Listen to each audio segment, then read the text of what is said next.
I don't believe that balance exists. I believe it's wholeness. I'm whole to begin with, but I have work to do. Wholeness to me is being able to be your own bridge to your heart, through your heart. As a dedicated success mentor and coach, Nina Robert is committed to helping individuals wake up and live fulfilling lives by transforming their ideas into tangible outcomes. She understands that success is the progressive realization of a worthy ideal, whether it's within one's professional career, personal relationships, or physical and mental well-being. I believe you will discover multiple nuggets of gold from Nina as we talk about how to think into getting the results you desire. My journey to becoming a coach actually started with some bad news that I received a few years ago, and that actually turned out to be one of the best things that ever happened to me. So the story is I was diagnosed with an autoimmune disease, and after spending maybe the first few days just feeling sorry about myself, getting really sad and depressed, I said, okay, I think I have the choice to either accept this new reality and live with it, or just try to understand why my body was attacking itself since it's an autoimmune disease, and how I actually can change this pattern into my mind and heal myself. So this was the decision I took, and I was already familiar with a few self-development principles that I was trying to apply in my life. So I immediately started looking into the law of attraction, and this is where I actually discovered the great Bob Proctor. After just a few minutes of watching Bob explain how the mind actually works and how we are able to create our own reality and change our own destiny and shape it, I immediately decided to join the institute that he created. It's called the Proctor Gallagher Institute, and to follow his teachings. After just a few months of joining his program, I started to actually see my whole life shift. My reality really changed really fast. So my results got better at work, in terms of relationships, of money. And of course, needless to say, I'm now healed from my illness and I've never been healthier. So after I saw my results really change with my own eyes, I said, okay, I actually want to devote myself to helping people and make sure I can touch lives and can change lives the way my life was touched and changed by Bob Proctor. Wow. Do you remember what that first initial discovery was as you listened to him? What was that first initial switch that turned on and you thought, oh, that makes sense. That was different than maybe you'd heard before. Do you remember that? I do, yeah. It's actually the way he explained things. It's very simple yet very powerful, and it goes straight to the mind. You fully understand it and you fully feel it. I've actually always been into self-development, and I read many books and watched many videos and courses on the matter before knowing Bob Proctor. But I've never heard someone explain how the mind works and how we actually operate as spiritual beings with scientific proof. So that's what made the difference for me. He actually explained it in such a simple manner that even a child can understand and apply his teachings. So for the first time, I didn't just get mere tips and tricks on how to stay positive and be more productive, but I actually understood the why scientifically, and the how was explained in a very structured and clear way also. So Bob Proctor has a way of explaining the mind that no one else does.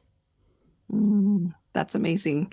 So, how did this change show up in your life? You talked about that change, and you said it was almost immediate. It was really almost immediate because once you actually shift your mindset, you change your perception of things. Once you change your perception, you're seeing your reality in a different way, you're acting in a different way, and then the results just start showing. So I can share a few changes that happened to me just a few months after starting to study Bob. For example, on a personal level, I'm now a whole different person. A few years ago, I was a very shy, very introverted person, and I always felt like I'm invisible. So now I have more confidence, more charisma, and I actually feel like I radiate more energy. And people around me start noticing this and telling me how different I was from before. On a professional level, for example, I got multiple promotions on my job in the corporate world. I wrote my first book that I called Clean Up Your Life. And that we'll talk about later. And then I started this coaching business. So a lot happened also in my professional life. Many other things changed also in my life, my income, my relationships, even my physical appearance. I'm now healthier, more fit. I even dress very differently, and I radiate a whole different vibe around people. Wow, that's amazing. That's such an amazing journey. And we talked about before, and I know Bob Proctor, one of the teachings that was really influential was this idea of paradigms.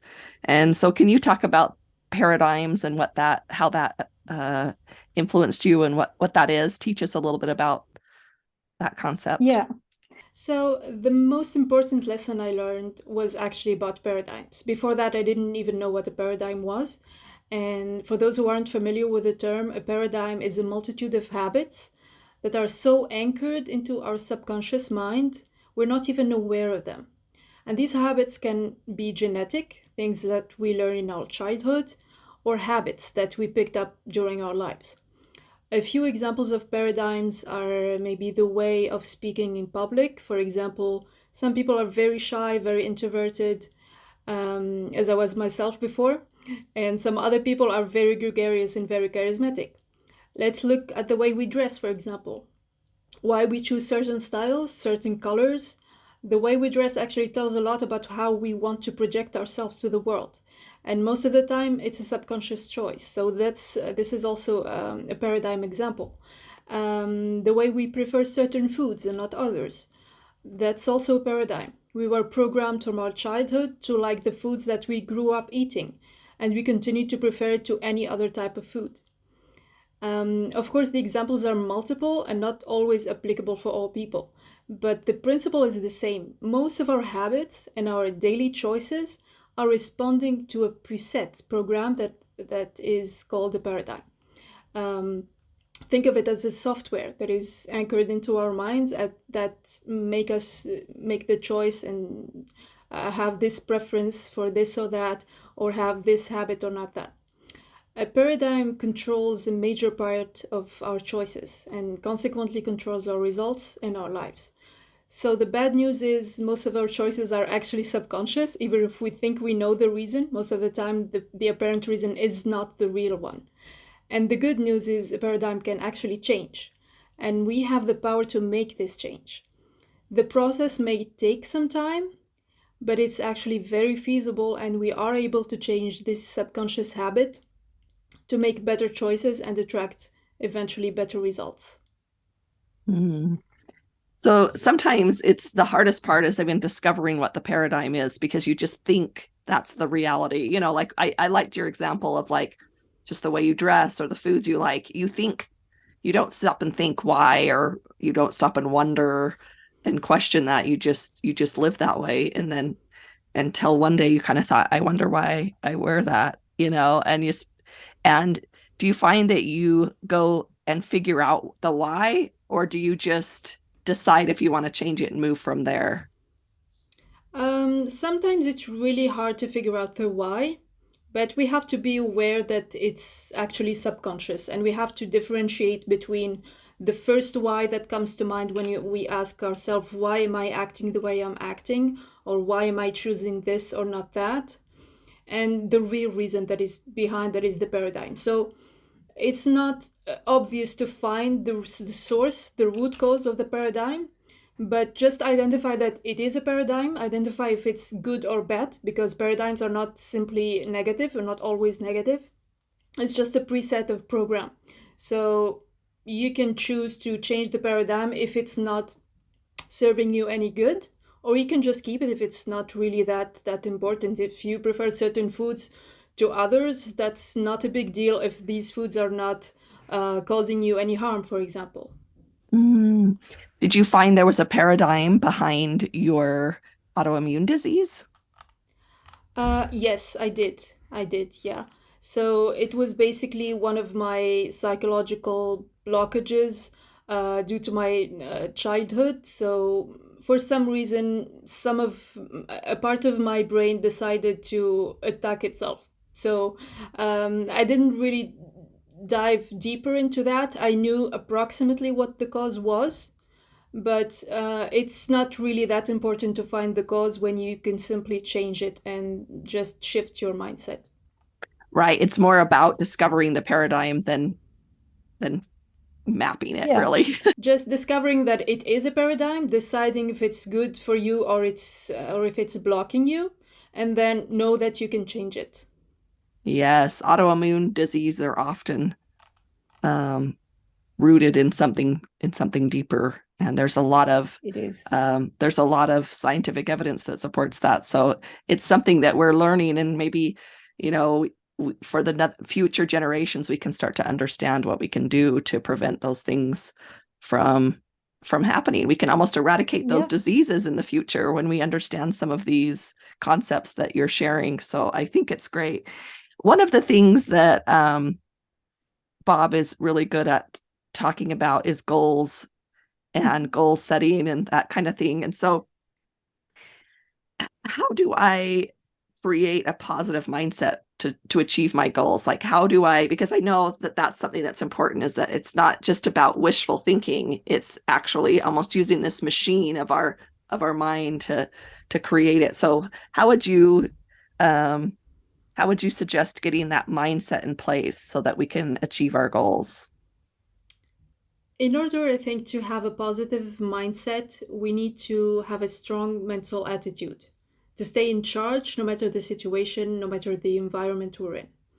Now, what do I mean by that? Most of the time, a person sets up a goal and gets really motivated to achieve it. Then they start working on it, but after a while, after a few first failures and disappointments, one can get really discouraged and maybe eventually give up. So, in order to stay in charge of our destiny, no matter the situation, we need to first stay focused on the goal. That's the main thing. If we want it badly enough, we'll just keep going no matter what. If we feel discouraged at the first difficulty, maybe we should ask ourselves this: do I really want that? Or maybe I want something else that is maybe more motivating, and maybe we will that will keep me going.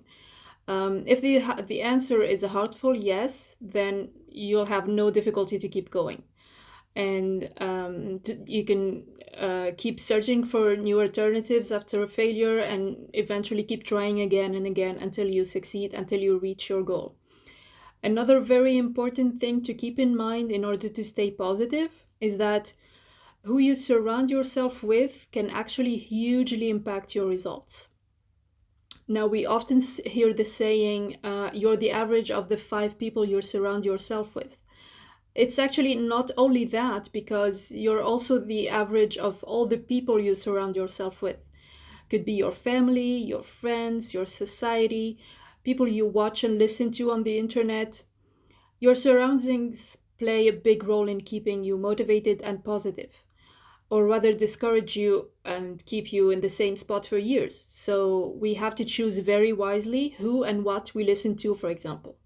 We become what we think about, that we have the choice to choose what we think about, to choose what we focus on, to craft and to create our own ideas, our own thoughts, to accept or reject whatever idea that is presented to us. And then these thoughts will transform into emotions. When we say emotions, we're talking about the subconscious. The subconscious level will cause our bodies to move, will cause our actions. And these actions will cause the reaction from everybody that we encounter, from the universe in general. And as I said before, everything is connected. So our actions will cause the reaction, and the reaction will eventually maybe cause more actions from our side, and eventually cause our results and our dreams to become true. Mm, great. I love it. I love it. I have a question for you. So I think one thing that's interesting, I think, about when you're talking about the idea of paradigms is sometimes the paradigm is actually, I just wrote down action causes reactions, which I loved when you talked about that. And I think what's interesting is I think when the paradigm's in place, we are actually reacting versus acting. Do you know what I mean? We're in a reaction to our paradigm. And so I think that's really interesting, because if you're reacting, you're not really acting from your true self.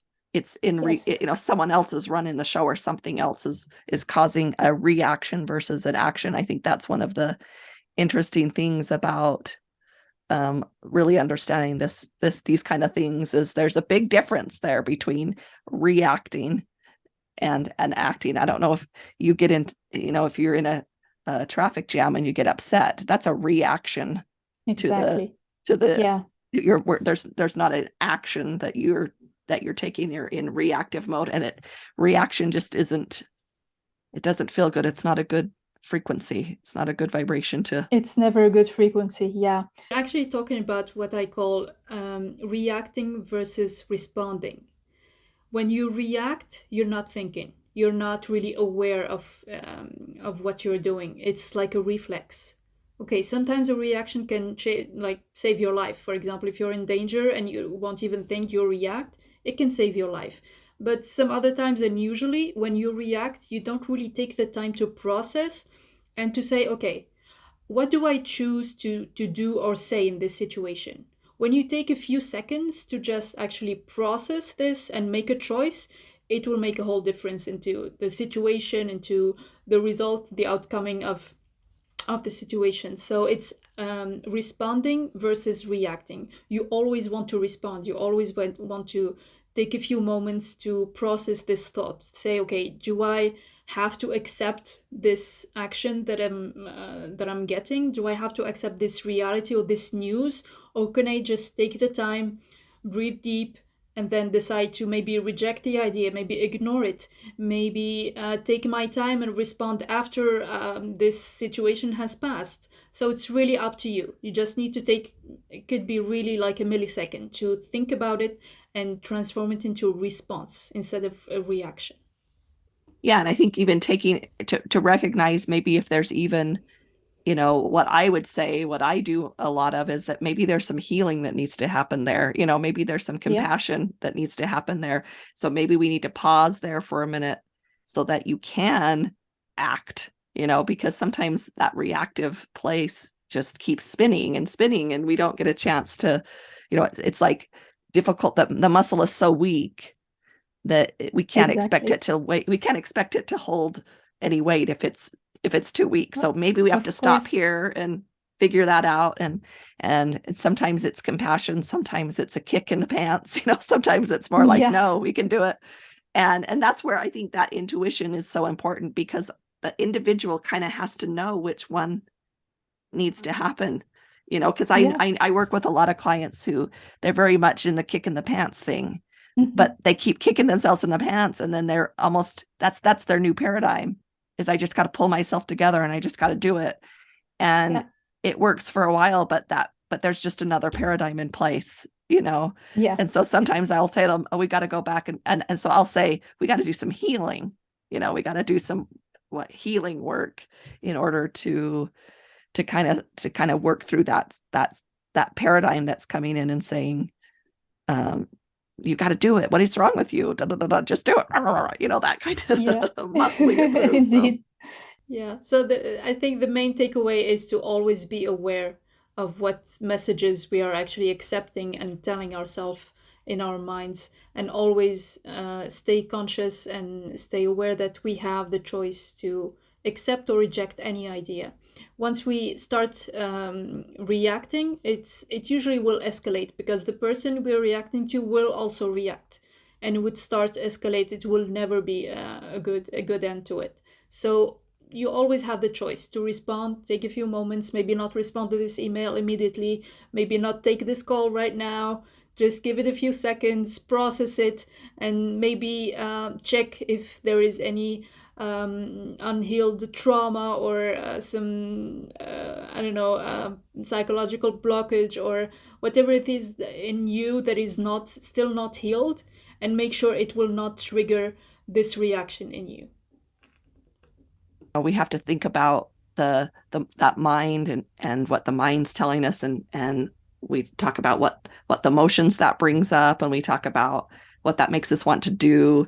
And but sometimes we have these these limiting beliefs, these kind of things that get in our way. And I think what you kind of mentioned it for a little bit. I think it's interesting how sometimes we don't even know they're just our programming. We don't know that they're there. And so, what do you find is a common limiting belief that gets in the way, or, that we deal with and that you support often? One of the most common limiting beliefs is around money.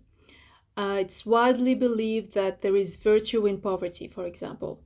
Now, whatever might be said in praise of poverty, the thing is, one cannot live fully and grow in their business, their craft, and their life without having the material resources to do so. Another thing is, when you're financially limited, the help you can provide to other people is limited as well to your physical presence. Whereas when you have more money, you help, and your help and your service to others can reach way further than your physical presence. So the limiting belief here is that wanting more money is not a good thing. And the truth is, wanting and having more money can allow you to live a fuller, more fulfilling life, have more time to do what you enjoy doing, and to help more people. Um, I can think of another limiting belief that is, I am not enough, or they can, but I cannot. We usually compare ourselves with other people who already achieved what we want to achieve, and we immediately start the negative self talk, telling ourselves the many reasons why we can't rather than thinking of ways that we can. So that's a huge limiting belief present in many minds. By comparing ourselves to others, we never have the full picture to make just a just comparison, because to each of us there are inner battles, and we don't often share our inner battles. We don't share our failures. So others will usually only see the achievements without having the full story of the number of failures each one of them faced before getting the results they're getting now, for example. So the takeaway here is, whatever you convince yourself with, it becomes true. If you believe that you can and you will, that you're worthy, you're halfway there already. If you believe that you're not enough or not worthy, then you won't even try hard enough, right?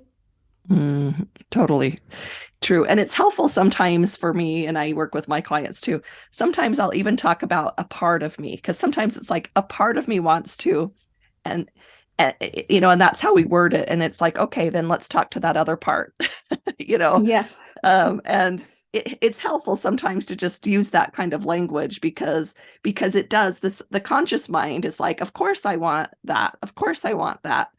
And so we're like, we can say, yes, we do want that, consciously. And then what other parts, what other things come up, and we can talk to those. And it's really fascinating when you dialogue with these different parts, how they have things to say sometimes. It's like, and because like on the surface, I think people would say, oh no, I don't think poverty is virtuous, but there is a part of us that maybe we would word it a different way, but in the end, that's kind of how it describes itself, and going into those parts of the mind and It discovering does. that. Yeah, right. Isn't that interesting? So Yeah. So actually, yeah, it's all about the self-talk and the way we choose our words, because the more we repeat the same pattern of words, the same pattern of ideas, the more the idea is just anchored more and more into our subconscious. So even if we consciously say that, okay, yeah, maybe I want to be rich, maybe I'm worth it, do we actually believe it in a subconscious mind, or do we still have this limiting belief that if I became rich, maybe I'll become maybe a superficial person, maybe I will forget my roots, maybe I will forget my essence as a human being. So let's make sure that the self-talk is always positive around money, for example, and let's make sure that we repeat always the same pattern that is positive, that is constructive, that is creative around money, and not in our day-to-day life, we usually avoid even talking about money. We usually avoid sharing how much we earn, for example, or if I ask a friend, like, what is your financial goal for next year, they're usually a bit shy to say, okay, maybe I want $1 million. So what's the problem? Usually some people are not even daring to share their ambitions about money. Right. We've got some societal paradigms going on Yeah, that for that sure. we that Yeah. we bump up against, because it becomes, and that's why I always say it's funny, because if an alien came down on the planet and they knew nothing, they did not know these paradigms, they would be really curious about why that's a paradigm that would just be Yeah. benign, or it just wouldn't have any meaning to them, as far as why is that a rule and this is not a rule. Like, I can ask Yeah. you how you're doing, but I can't ask you how much money you make. Why? They would just be curious. Exactly. Yeah, I mean, you can ask me what I ate, but you cannot ask me what my last payroll was. Like, why? It's just another fact, and it's just as impacting to my life and to my choices as what I eat or the way I dress. So the funny thing about paradigms is that they happened for a reason. Maybe historically there was a reason why talking about money was not really a good thing around society. Maybe because of, I don't know, societal differences. It could be anything. But the thing about paradigms is that they happen for a reason, maybe. But even when the reason disappears, the paradigm would still be there. And it wouldn't make sense anymore. But since we're not even aware that it exists, we won't even try to change it. And that's the dangerous thing, I would say, about paradigms. Yes. And it's interesting. I can't remember. I was trying to think of the quote, or where I heard it from, but they talked about how the body is a kind of a manifestation of the subconscious. And what I thought was interesting is thinking about what you're saying. We can look at it as, where you had this disease that came up, and when you went into that subconscious and cleared that the dis of ease of your body, of your subconscious, then it went into your body. And we can also reverse that, because also the thought, when we're looking towards making a goal, it is really important to think it and then to imagine the feelings in the body of what that would be like. That just ups the uh the manifestation of those goals 100-fold. So I think, but it's got to be kind of in this flow of, we've got to have the idea of it, we've got to know what it is, and have a structure around it, and words, I think, are one of the ways that we as humans talk about. So I think it's interesting and right that you say we have to be careful with how we speak, because that's how those paradigms can probably form with just a simple sentence that we don't think much of. And maybe even, I was listening to a song the other day, and I was like singing along, and I'm like, oh, I don't know if I want to sing these lyrics, because they were kind of a downer, and I just kind of thought, oh, okay, wondering if, just kind of sat there for a minute and thought, I need to be more clear and be more intentional with what's I'm thinking and talking and singing, right? Even though it wasn't my words, it could be creating a paradigm, and that's something. Of course. The words that you're repeating are actually affirmations. So I've noticed that also. I do have many songs that I used to love and used to sing along and listen to all the time. And now that I'm conscious and aware of the importance of what I say and what I listen to, and the way it impacts my life, I just would start listening to the song, and then I'd say, no, this is not something I want to repeat, or I want to listen to. Like, okay, maybe the melody is nice, maybe I used to love this song, but it's not going to serve me any good. So all of my playlists now, I pay attention on the lyrics, on if the melody is sad, if it's kind of gives me this bad vibration, I don't want it. So yeah. Yeah, that makes sense. So when you are working toward and serving a client, how would you help them try and reframe those thoughts? Like, how do you get that habit to change? What are some tricks for that? Yeah, so the first trick is to really be aware of what we're saying and what we're repeating. Many of my friends and my clients are used to say, no, I can't do that. Oh, this is too hard. Oh, you can do it. You're very good at it. Maybe it's not for me. These are the first ideas and the first words that come to their mind. So I try to first make them aware of that, what they're saying. Repeat that, because sometimes we say things that we don't really repeat in our minds, and we don't really know the impact of that into our on our choices in our lives. So I first make them aware of what they're saying, then make them try to write more. When you write, you're more conscious, you're more aware. When you, for example, describe your day at the end of the day, try to incorporate positive affirmations. Even if, like, at the end of the day, you're talking to your friends or to your family members about the day, about the challenges that you faced. Make sure you incorporate, like, how maybe brave you were facing this client that was difficult, or how maybe you were patient enough for this train that was delayed.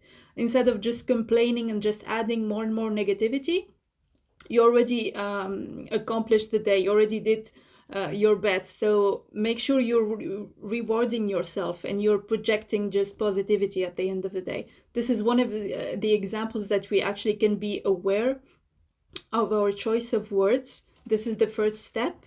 And the second step is to always make sure we are on a good vibration.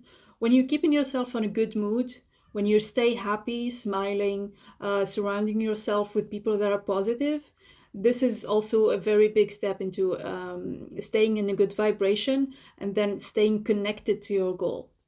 Mm-hmm. How would you describe the vibration of things? I know that Bob talks a lot about that. How would you describe that to somebody that doesn't understand that concept? Yeah, so I can describe it using quantum physics. It's simpler than it sounds.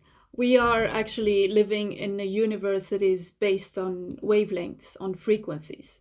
Everything we see, the things we touch, the things we see are actually just vibrations, just frequencies. The level of frequencies would make colors, would make textures, would just define everything we're experiencing with our five senses. So we are energetic beings, and everything in the universe just vibrates.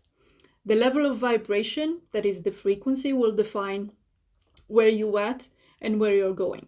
So I would define vibration as just the way we exist, but it's just our five senses that give, I wouldn't say illusion, but it would give this shape of reality that we're perceiving. Mm-hmm. Yeah, if we had, I watched a show once and it talked about what if we could see things that were really big and it went into the universe. I mean, it exists out there, but we can't see it. And then it went into small, like there's all these tiny, tiny micro levels of things going on. We can't really see it. And then it went through, it's like it put some glasses on it. It was like, if we could see all the wavelengths going in the air, because we all learned in when we were young, you have sound waves, and they literally are a wave of sound, or the eyes, they literally, the different colors have different the peaks and valleys of that wavelength are what actually determine the color that you're seeing. Yeah. That it is. So if you look at that little wavelength, that's what we're calling a vibration, and so it's very simple, but some people get confused by it, or they don't, it's not something they've thought about before. But yeah, I loved your explanation. I think that was great. So we talk a lot about intuition. So if I wanted to expand my intuition or become more intuitive, how would I do that? What would I do to get more intuitive? Intuition is actually a mental muscle. It's called a mental faculty that all of us have, just like our five senses. We have a total of 6 mental faculties that are the intuition, reason, perception, the memory, the will, and the imagination. Like any other muscle in our body, intuition is a mind muscle and can be strengthened with exercise. For example, try to always be mindful of the little voice inside of you that tells you when something is wrong, when something feels off.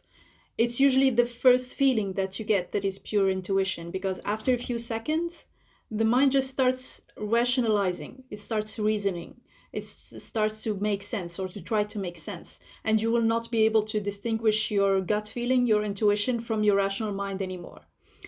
In the beginning, if you want to do this exercise, it may not be very reliable since you're not used to listen to this voice. So you have to keep listening and keep maybe trusting it the very first few times until you can clearly distinguish it more from your other thoughts, your reason. And eventually it will become stronger and stronger, that like any other muscle. I think it's great that you call it a muscle, because I think it's helpful, again, if we use our body, because that feeling, it kind of feels a little different, and that's the fine tune within the body. You'll be like, no, I know what I'm doing. I know what this looks like. I know what we're going to do. And you just feel like empowered by it. And it's that kind of muscle, versus if you think about that, I totally felt it inside my own body when you said, yeah, after a few seconds, your logic starts to come in. That is a little less empowering. That doesn't empower me. And I don't feel that in my body, this empowerment. And so it's that little tiny difference that you can start to tune into and really feel the difference between those two. And that's the muscle. So it's a literal muscle, I think, in your body. Indeed. Or some kind of a physical thing. It totally is. Yeah. When we say it's a muscle, it actually makes sense, because we understand that if I train my muscles right, if I do exercises to enhance strength, my muscles will get stronger. So it makes sense to assimilate the mind muscles to the body muscles, because it makes sense to us. So we are more accepting of this idea that, okay, I have these 6 muscles that I can, and I will improve with exercise. And basically, to summarize how intuition works, the first idea that comes to your mind, the first gut feeling, that's intuition. The second is usually the paradigm. So now we know. Yeah. So get curious about that second thought. Yeah. Like that's a great tip to kind of say, oh, there we go. Yeah. Because it shows up. Your paradigm is happy to show up. It likes to play in your life. So how, when you talked about keeping a good vibration and keeping those emotions on a high a high vibration, I guess is the easiest way. We've talked about what that means, but so what do I do, and how do I stay motivated? What do I do when I'm challenged, when I'm just having a hard day? What can I do to help be motivated and inspired when that just isn't working, or when that paradigm's like kind of tapping on my shoulder all day long? How can I change that? So first, we need to understand that every journey has its challenges, and we're expected to face difficulties and blockages sometimes in our journey. I love a quote by Winston Churchill that is very simple, yet very, very powerful. The quote is simply to 5 times, never, never, never, never, never give up. It's just that. But every time I listen to it, it just makes so much sense, and it like hits really, really hard. We always have a choice. That's the thing. You can choose not to surrender to any difficulty that's pushing you down. So the first step is to actually understand that you have a choice. So now, how do we know that we have a choice? You must expect that your ultimate result will be success. This is given that we already have a goal, for example. In expecting and actually believing that we will succeed, we'll eventually know that whatever challenges or failures we're facing now, they simply mean that we're not there yet. But we would still keep going because of our inner belief that eventually we will get where we want to be. Our thoughts create our life. That's a fact. We become what we think about all day long, what we repeat to ourselves. So since we can choose the thoughts to focus on, we can actually choose to accept the idea that failure is a step toward our success, or simply accept it as a final result and just give up. So that this is always a choice. Think success, see success, expect success, and you'll get just that. And the opposite is true as well. So my advice is to listen to Sir Winston Churchill. He clearly knows what he was doing, and yeah, never, never, never, never, never give up. Yeah, I love that. And I think part of that is I liked how you talked about how you said that we will have difficulties, we will have difficulties. That's why we need the strong muscle, because we got to muscle our way through things sometimes, right? Well, when we are in growth, right? When we are in growth, when we're building that muscle, that sometimes there is some discomfort, or we could say really what we could say mentally, it's that change and that uncertainty. It's those kind of things that feel painful almost in a way. We want to kind of just have figured it out. And so how do we move past that? How do we get familiar with that, with change and uncertainty, and so that we can push past those moments? Because I think that's one of the big hurdles is that uncertainty, because we kind of a lot of times when people go into goal making, they just want to make the goal and then they want to achieve the goal, and in between that's uncertainty. In between is the uncertainty place. So how do we grow past that? So in order to understand this idea better, we need to start from the premise of how the universe is operating. The universe has always been operating towards one main objective, and that is expansion and fuller expression. As part of the universe, as human beings, we all have a craving and a need for growth that is anchored in our DNA. So the thing is, we sometimes get comfortable and happy with what we have and don't really feel this fire within us, this urge to be more, to have more, and to do more. Successful people and people who stay young, healthy, and happy always accept and welcome change as it truly is, a new opportunity for expansion and fuller expression. So once again, in order to keep going and stay motivated, always make sure you have a clear goal that you're working towards, and always accept change as part of the universal process. Adapt to it, learn to stretch your mind as you stretch your muscles. It will only give you room for more options. And to give a similar example, maybe like in a video game, if everything was easy and everything was level 1 and all the adventures were without monsters, we will not really enjoy the game, right? Oh, true. That's very true.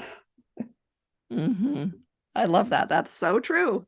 I have a mentor that talked about, we're here on a roller coaster ride, and we're here we want the full, it's not fun if it's just straight. If it's just a straight line. It makes it fun because you've got the ups and downs. So he would say, I want the full ticket to this life. I bought the full ticket and I want to use it to the fullest. So I love that. Tell us a little bit about your book and writing it and what it's about, and where we can get it, those kind of things. Yeah, so I wrote this book after finishing a year into this beautiful journey of healing and learning more about myself and my dreams, and learning how my mind functions and what affects my choices and my results. And I found out that I ended up doing a sort of house cleaning to different aspects of my life.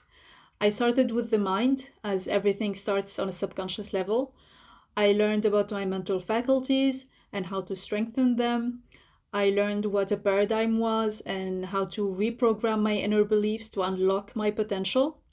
Then I focused on my body. This is my earthly home, and I need to take good care of it as I'm experiencing all aspects of life through my body.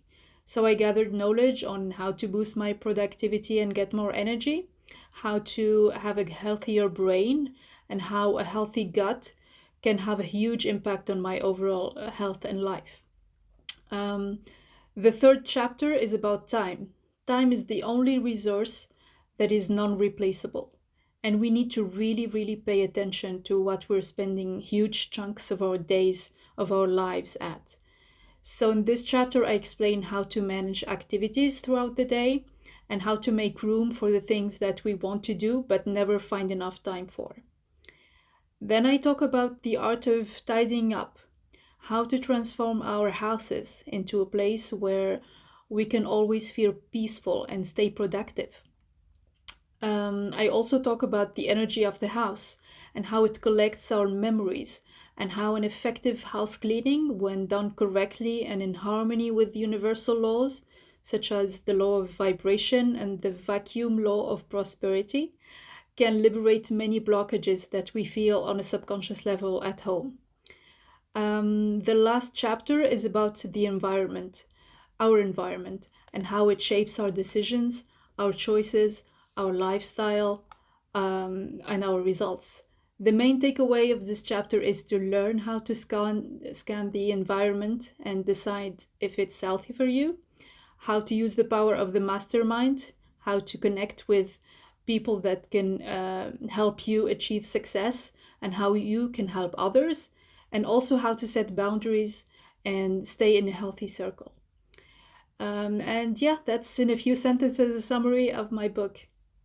I think that is great. It sounds like a great, almost a map for people to follow and to clean up their own areas of their lives. And I love that. I think that's a great example of what it's like when you move from, kind of just letting life run you to you learning how to run your life. I think that's really empowering. So tell me a little bit about where you're from and where people can interact with you. So first of all, where are you from? Tell us a little bit more about you particularly. Yeah, so I'm originally from Tunisia. I moved to France 5 years ago, and now I live in Paris, between Paris and London. So I'm always on the run. I always love to travel. I work as a managing director for a consulting firm, and I devote the rest of my time to coaching people from different backgrounds and from all over the world, and to do what I most love to do, that is traveling and discovering this beautiful world that we live in. Yeah, well, you've got to come visit the States sometime.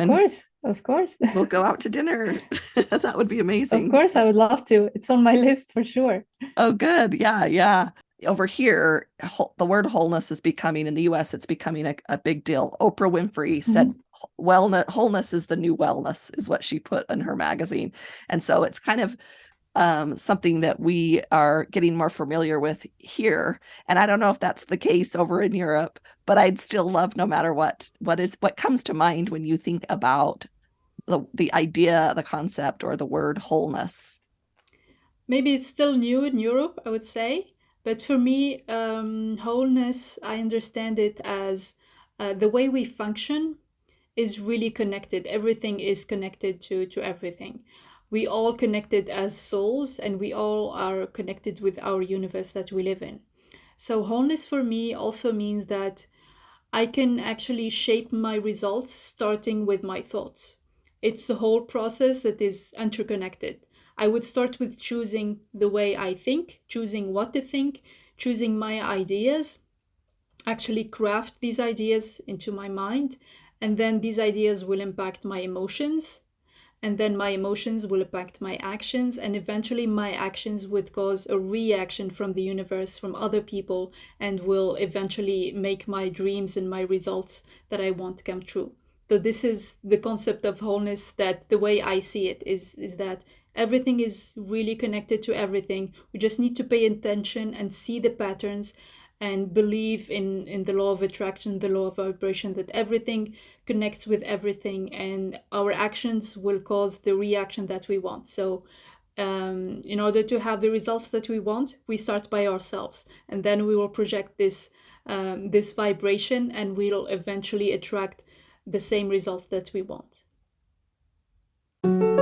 Feel empowered every day with wholeness videos, meditations, downloads, classes, and more by joining the Wholeness Library at thewholenessnetwork.com.